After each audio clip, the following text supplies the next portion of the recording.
Bloomberg. He and I were together last, I believe, in Bali at this same meeting, again, different times. It's good to be here in this time now together.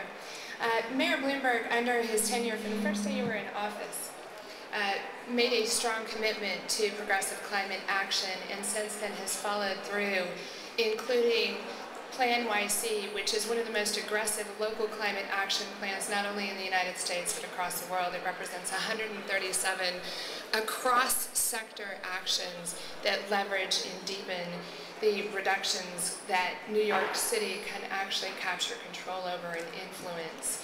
ICLEI USA is a strong partner with New York City. That said, it takes much more than a city and one organization. There are other incredible organizations and experts, including the Sierra Club, and many global environmental groups, as well as local government and state government stakeholders that work to support cities and states in this work. Mayor Bloomberg, your commitment is amazing, and we're happy that you're in office, remain in office, and are here joining us today. Please join me in welcoming. I should thank ICLEI and local governments for sustainability, and also the Center for Climate Strategies for hosting this panel. I was honored to represent ICLEI at the UN Convention on Climate Change in Bali. Whether or not we've seen any progress between then and now is something we can talk about. But I represent a city, and cities really are very different than states and very different than the federal government, in that mayors talk to their constituents every day, all day long, and as the governor pointed out, people are much more likely to go to the mayor or the local city government than go to the state government or the federal government when they have an issue. What we've tried to do is to have an environmental agenda that unchokes our economy, that cleans up our air, and that saves us some money, and then as a byproduct, if you will, helps stop us from destroying the planet. But I've always thought that in the end, if you want to make progress, you've got to bring it back to something that is near-term and personal. Otherwise, people really talk about it, but they don't get committed to it, and they certainly aren't willing to spend their money and their time in changing things. The way my girlfriend phrases it, we all care about housing and jobs. My house, my job. And if we're going to make progress here, we have to do that. Cities create something like 75% of all of the CO2 emissions in the United States. And while we certainly want to support our federal governments and our state governments, we have to do some things to help us, make us more competitive, both in terms of the environment and in terms of our image among the young people who get out of school and want to go to work where people are socially responsible. That's a very big deal to us, since our businesses survive on intellectual capital, and so we've got to make sure those, the best and the brightest getting out of schools, want to come to New York City. We have created a sustainability agenda called Plan YC. The genius behind it, Rit Agawala, is over there. Wave your hand, Rit. Take the credit. That's good. It is something like a 127 plan program, 80% of which we've actually started doing those things. Some are completed, but most are at least ongoing. We've committed, for example, to plant 1 million trees.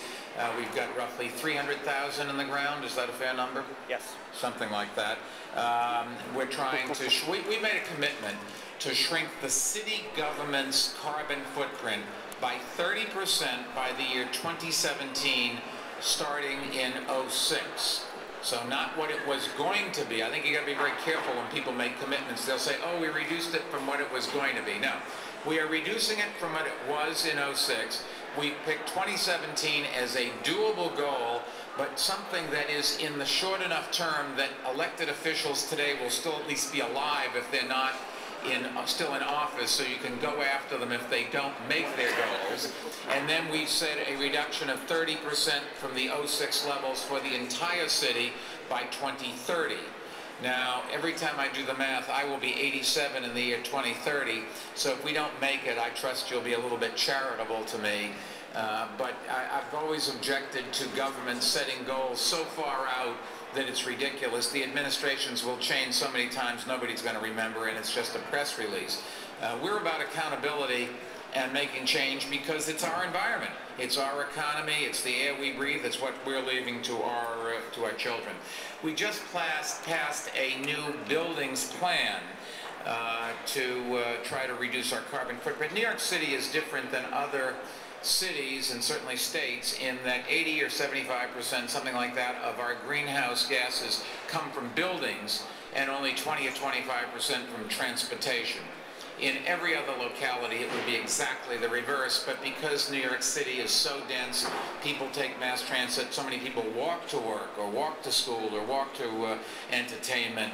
Our problem is different, and so while we're trying to get cars to become hybrids, I'll tell you a great story. Our police commissioner was demonstrating 20 Priuses from Honda, or whoever makes them, which we're trying out as new police cars. Now keep in mind, New York City, with 8.4 million people and a police budget of something like $7.8 billion a year, we have a lot of police cars. So you try out a small number first. And there was a reporter when we were showing them off who was just loaded for bear and was going after us. And she turned and she said, "You used to buy Chevy Corollas and Impalas and Ford Corollas or whatever, and now you're buying foreign cars. Why are you doing that?" And my police commissioner was ready and loaded back and said, "Let me just understand this. We were buying Chevys and Fords that were made in Canada. Now we're buying Priuses that are made in Tennessee." What was your question again, lady? But I think we have to be careful here of where the technology is coming from and what we're trying to do. The reason that Detroit is not making cars in America as much as anything, and why Detroit is in so much problems, is because we tried to protect them from the environmental concerns that the buyer has. And so they stopped making what we wanted. When it comes to our buildings, we actually are trying to do something. We just passed this piece of legislation here in a down market, here when people are worried, but it has 4 basic parts. One, a central energy code that requires energy efficiency at all existing buildings. And remember, 85% of our buildings that exist today are going to be still in use 30 years from now. So we can all talk about new buildings with new technology. That's easy. In fact, the economics and the lack of buying, the lack of non-ecologically friendly air conditioners or whatever would make it hard to build a bad building now. It's the older buildings that we've got to find some ways to retrofit, make it economical, make it desirable, make it such that the landlords really don't have any choice. We have, as part of our plan, we require upgrades of lighting and sub-metering, so that commercial buildings will have to tell their tenants how much energy they're using. That's a very big deal, because if the tenant understands how much and it just doesn't get mixed in with the rent, then maybe they actually will try to reduce, turn off the lights before they go home, use less energy, or maybe even pay for some retrofits internally in their building. We also are requiring large buildings to benchmark all of their energy uses, and so that purchasers of the building and tenants can comparison shop.